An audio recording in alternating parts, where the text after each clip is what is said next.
ذرا سا خیال کریں نسبت کہاں سے کہاں لے جاتی. ملائکہ بھی عقیدت سے دیکھتے ہیں انہیں. وہ خوش نصیب جو نبی کے نگر میں رہتے. نسبت کا منظر دیکھنا ہو تو وہاں جاؤ. حرم شریف، حجر اسود پتھر، مقام ابراہیم پتھر، صفا مروہ پتھر، مزدلفہ کی گھاٹی پتھر، عرفات کی وادی پتھر. اچھوں کی نسبت ملی تو قرآن میں اس کا بیان آ رہا ہے، اللہ کے کلام میں اس کا بیان.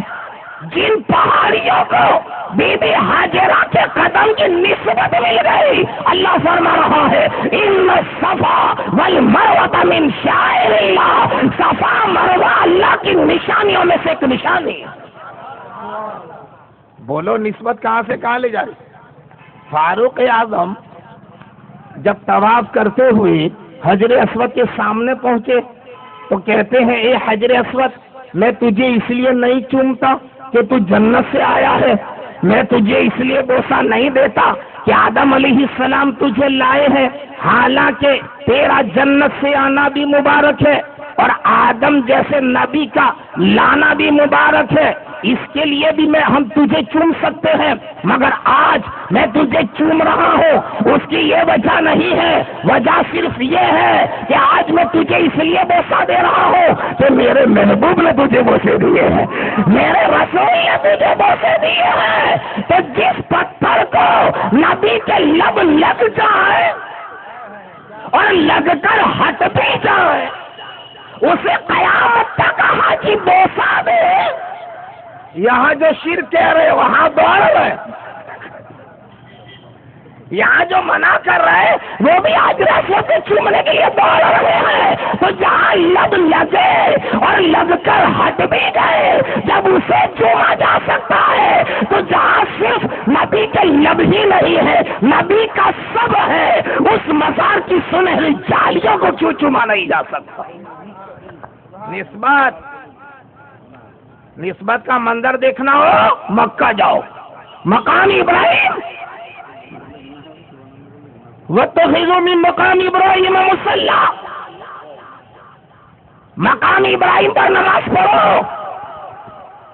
اور یہ نماز اتنی فضیلت والی نماز ہے کہ کعبے میں اندر جا کر کے بھی نماز پڑھو تب بھی اتنا ثواب نہ ملے گا جتنا مقام ابراہیم پر پڑھی جانے والی نماز کا ہے.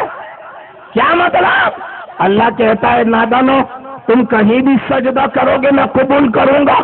کھیت میں کرو میں قبول کروں گا، دکان پہ سجدہ کرو میں قبول کروں گا، کہیں مسجد میں سجدہ کرو میں قبول کروں گا، اپنے مکان میں سجدہ کرو میں قبول کروں گا، سارے سجدے میں قبول کروں گا. لیکن وہ سجدہ ہمیں بھی بڑا پیارا ہے جو قدم خلیل پر کیا جا رہا ہے، جو قدم خلیل پر کیا جا رہا ہے. یعنی یہ سجدہ تم مجھے کرو لیکن وہاں کرو جو محبوب کا قدم ہو. واتخذوا من مقام ابراہیم مصلی، مقام ابراہیم پر نماز پڑھو. قرآن میں اس کا بیان. دیکھو یہ کیا نسبت رنگ لا رہی ہے. ارے میں تو کبھی کبھی کہتا ہوں لوگ جا رہے ہیں حج کے لیے، حج نام ہے خدا کے فرض کا، لیکن کرائی جا رہی ہے نبی کی سنتیں. نیک بندوں کی ادائیں کروائی جا رہی ہے.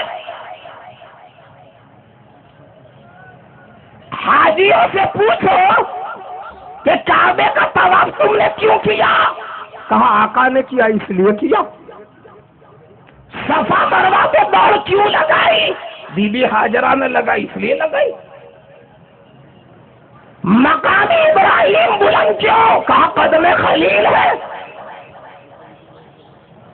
یہاں تک کہ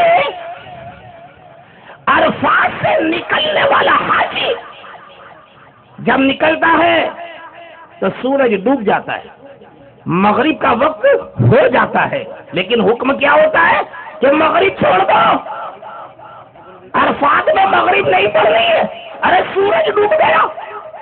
وقت ہو چکا، کہا نہیں پڑھنی ہے، اور پڑھ لے تو کہا گنہگار۔ ہندوستان کا نمازی مغرب کے وقت مغرب نہ پڑھے تو گنہگار، پاکستان کا نمازی مغرب کے وقت مغرب نہ پڑھے تو گنہگار، عراق و ایران کا نمازی مغرب کے وقت مغرب نہ پڑھے تو گنہگار، دنیا میں کہیں بھی کوئی بھی نمازی مغرب کے وقت مغرب نہ پڑھے تو گنہگار، اور عرفات کا حاجی مغرب کے وقت مغرب پڑھ لے تو گنہگار، پڑھ لے تو گنہگار۔ کہا یہاں چھوڑ دو، چھوڑ دی، اب کہاں پڑھیں گے؟ کہاں مزدلفہ میں۔ اب مزدلفہ پہنچے تو مغرب کا وقت نکل گیا، عشاء کا شروع ہو گیا، کہا اب قضا پڑھنا پڑے گی، کہا قضا نہ پڑھنا ادا پڑھنا، قضا نہ پڑھنا ادا پڑھنا۔ ارے کیوں؟ کہا تم نے سمجھا ہے کہ حج خدا کے فرض کا نام ہے، ارے نام ہی ہے مگر ہو رہی ہے مصطفیٰ کی سنت ہے، مصطفیٰ کی سنت ہے۔ اے نادانو، میرے محبوب نے حج کے دنوں میں عرفات سے نکلتے وقت مغرب کا وقت ہو چکا تھا، پھر بھی نماز چھوڑ دی، تم بھی چھوڑ دو، اور مزدلفہ میں جا کے قضا ہو گئی تھی، پھر بھی محبوب نے ادا پڑھی ہے، تو تم بھی ادا پڑھو، کیونکہ یہی میرے رسول کی ادا ہے۔ سبحان اللہ، سبحان اللہ۔ ذرا سا سوچے، حج نام ہے ادائے مصطفیٰ کا، ذرا سا تصور کرے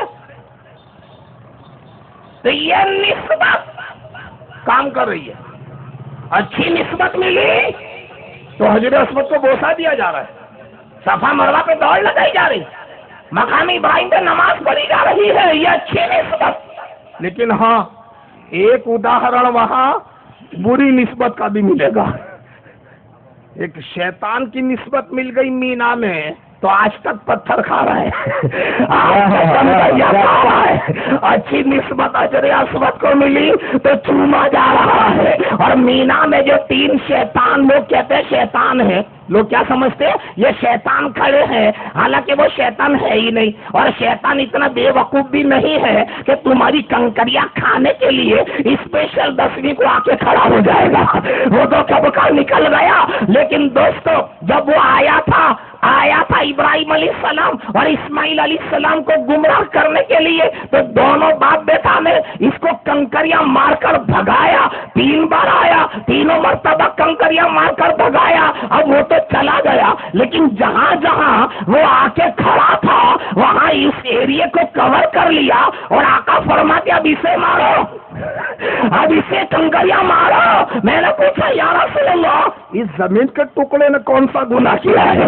اس نے کون سی غلطی کی ہے؟ اس نے کون سا گمراہ کیا ہے؟ ارے جو گمراہ کرنے والا تھا وہ تو چلا گیا، وہ نکل گیا، مار یہ کیوں کھا رہی ہے؟ تو جواب ملا کہ اس نے گمراہ تو نہیں کیا، ہاں ایک تھوڑی سی غلطی کر دی، ایک چھوٹی سی غلطی کر دی کہ شیطان کو کھڑے رہنے کی جگہ دی، شیطان کو کھڑے رہنے کی جگہ دی، تو جو حال اس کا ہوگا وہی حال اس کا ہوگا۔ کیا بات، تو کسی ایسے ویسے کو گھر میں گھسنے مت دینا، کہیں اس کا بھی حال اس جیسا نہ ہو جائے۔